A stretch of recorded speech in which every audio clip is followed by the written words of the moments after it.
Selamat datang kembali. Hari ini kita mau bahas beberapa kata yang kayaknya udah akrab banget ya di telinga kita, tapi pemahamannya bisa jadi keliru total. Bener banget.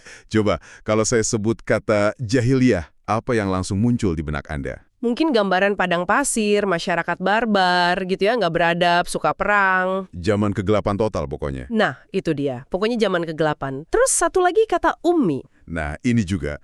Umi, apalagi kalau untuk Nabi Muhammad, bayangannya langsung ke seseorang yang buta huruf, sama sekali nggak bisa baca tulis. Udah, titik. Sesederhana itu kan? Hitam putih. Tapi pertanyaannya, apa benar Al-Quran sebagai sumber utamanya mendefinisikan dua istilah itu sesederhana itu? Dan disitulah letak menariknya. Karena ternyata jawabannya nggak sesederhana itu. Nah, itulah misi kita hari ini. Kita mau coba kupas lapisan makna dari kata-kata ini langsung dari sumbernya, yaitu ayat-ayat Al-Quran itu sendiri. Jadi kita nggak buka kamus modern, tapi kita lihat gimana Al-Quran memakainya dalam konteks. Betul sekali. Karena Al-Quran itu pakai kata-kata ini bukan buat ngukur IQ atau kemampuan teknis loh, tapi lebih untuk melukiskan sebuah kondisi. Kondisi spiritual dan sosio-religius yang sangat spesifik. Jadi kayak semacam kode gitu ya? Bisa dibilang begitu. Kode yang kalau kita paham, pemahaman kita jadi jauh lebih dalam.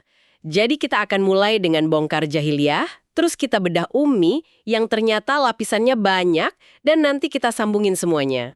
Oke, siap. Kita mulai dari jahiliyah dulu deh. Selama ini kan konotasinya negatif banget.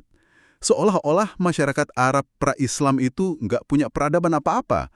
Padahal mereka punya syair yang luar biasa kan? Perdagangan internasional juga. Kayaknya ada yang nggak pas. Tepat sekali. Nggak pasnya itu karena kita sering salah mengartikan jahil sebagai bodoh secara intelektual. Padahal Al-Quran nggak pernah bilang begitu.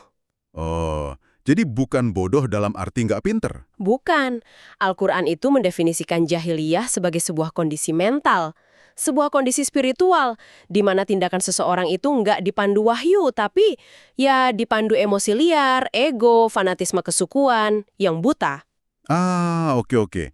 Jadi ini lebih soal software di kepala ya, bukan hardware otaknya.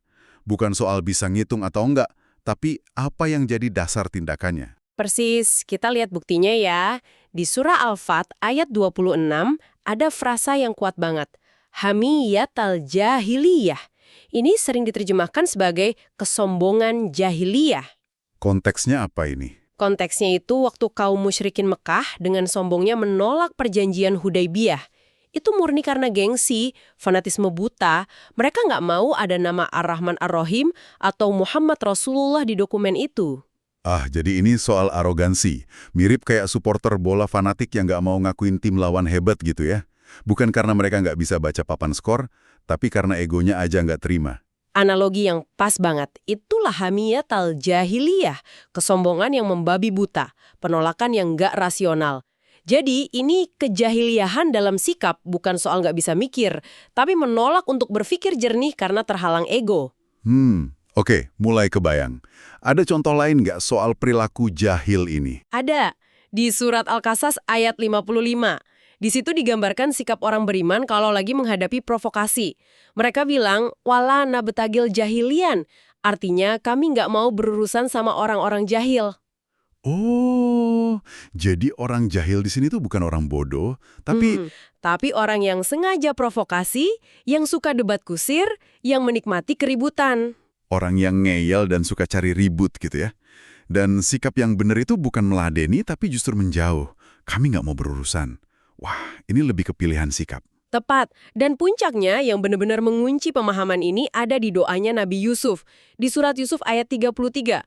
Waktu beliau digoda habis-habisan sama para wanita bangsawan, beliau berdoa, wa illa tasrif anni kaidahunna asbu ilaihinna wa aku minal jahilin.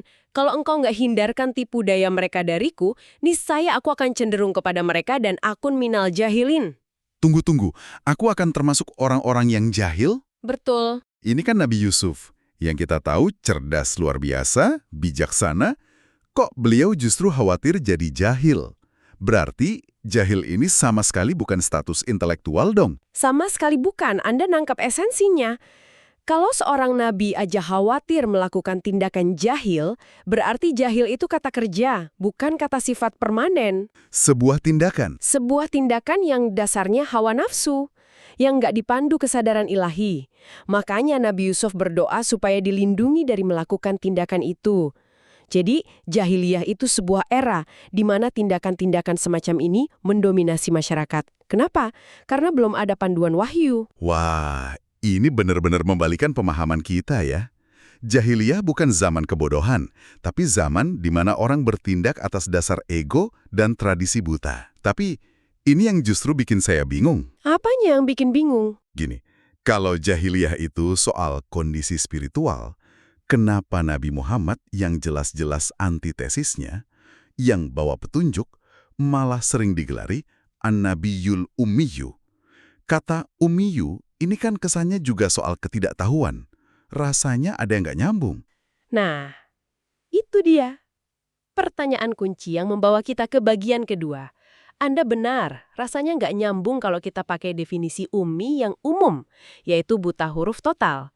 Disinilah kita harus melakukan pembongkaran kedua. Oke, saya siap. Apa lapisan pertamanya? Lapisan pertama dan yang paling fundamental, ummi itu adalah kondisi tidak mengetahui atau tidak punya akses ke kitab suci terdahulu. Oh, spesifik ya? Sangat spesifik. Fokusnya bukan kemampuan baca aksara Arab, tapi keterputusan dari tradisi literatur Taurat dan Injil. Gimana Al-Quran ngejelasin ini? Eksplisit banget. Di surah Al-Baqarah ayat 78 disebutkan, "Wa minhum ummiyuna la ya'lamunal kitaba illa amaniyah." Artinya, dan di antara mereka ada yang ummi tidak mengetahui Alkitab kecuali cuma dongeng-dongeng bohong belaka. Jelas sekali di situ. Jelas sekali. Ayatnya langsung mengaitkan kondisi ummi dengan tidak mengetahui Alkitab. Dan ini logis banget. Taurat dan Injil waktu itu kan ditulis pakai aksara Ibrani dan Aramaik. Bahasa dan tulisan yang asing buat mayoritas bangsa Arab. Jadi ini lebih ke buta aksara Ibrani dan Aramaik, bukan buta aksara secara umum. Mereka mungkin bisa baca tulis Arab buat dagang atau syair, tapi mereka ummi terhadap kitab-kitab suci itu. Gitu ya? Tepat sekali. Dan ini membawa kita ke lapisan makna kedua. Karena kondisi ini, Al-Quran kemudian pakai ummi sebagai kategori sosio-religius. Maksudnya gimana tuh? Al-Quran sering membagi masyarakat di sana jadi dua kelompok besar. Ahlul Kitab, yaitu kaum Yahudi dan Nasrani, yang sudah punya tradisi kitab suci. Dan kaum Ummiyin, yaitu bangsa Arab yang belum nerima kitab suci. Ah, jadi ini semacam label demografi di KTP zaman itu ya? Bukan label hinaan, tapi deskripsi faktual aja. Golongan yang sudah punya kitab dan golongan yang belum. Persis, deskripsi demografis bukan hierarki nilai. Coba lihat surah Ali Imran ayat 20. Wa qul lil ladzina utul kitaba wal ummiyina aslamtum.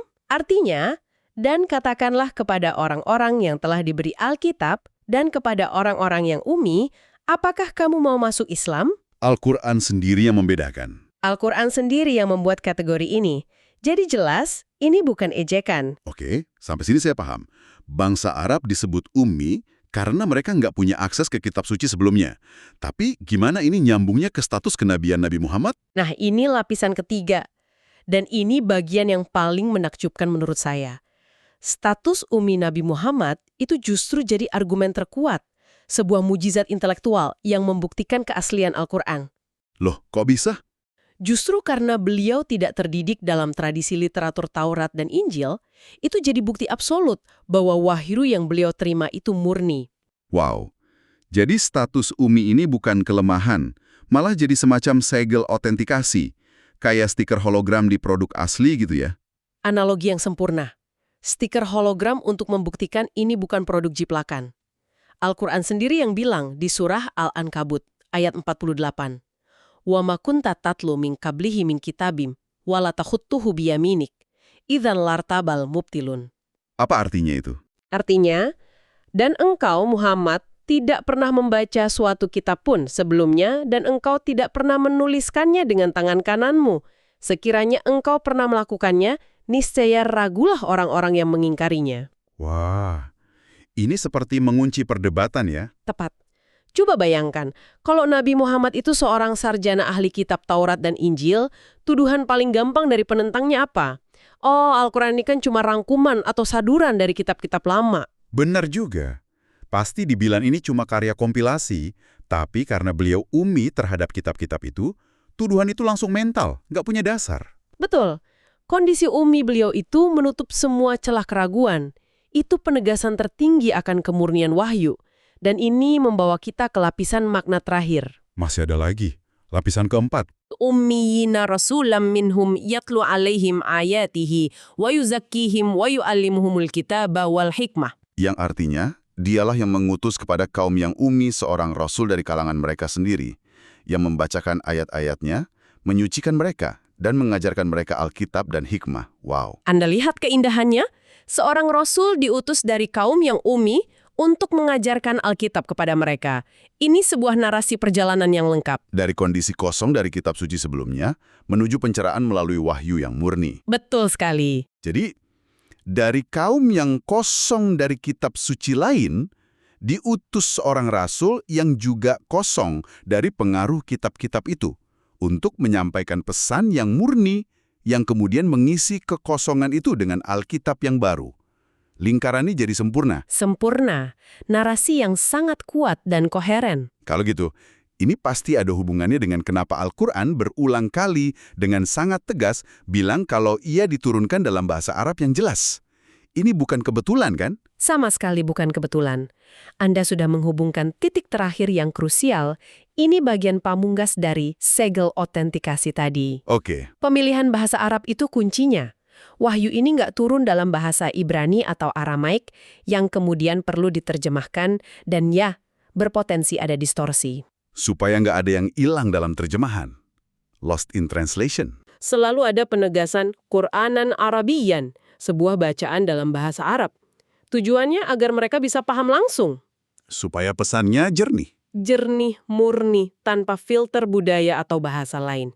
Ini melengkapi argumen kemurnian. Wahyunya murni karena nabinya ummi terhadap kitab lain, dan penyampaiannya murni karena mediumnya pakai lisan Arabiyun Mubin, lisan Arab yang sangat jelas.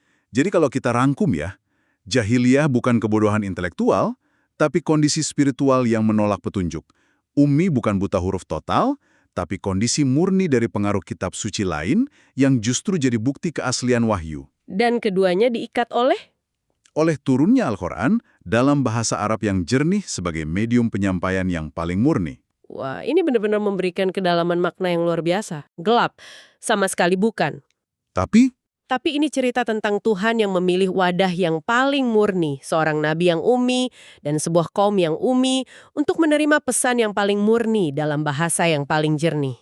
lalu, apa artinya semua ini buat kita sekarang?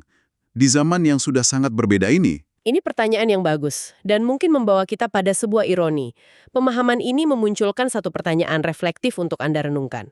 Di zaman kita yang syarat informasi, di mana kita semua ini terpelajar, melek huruf, bisa akses apa aja dengan satu klik, Zaman yang kebalikan dari ummi dan jahiliyah, setidaknya secara harfiah ya. secara harfiah ya.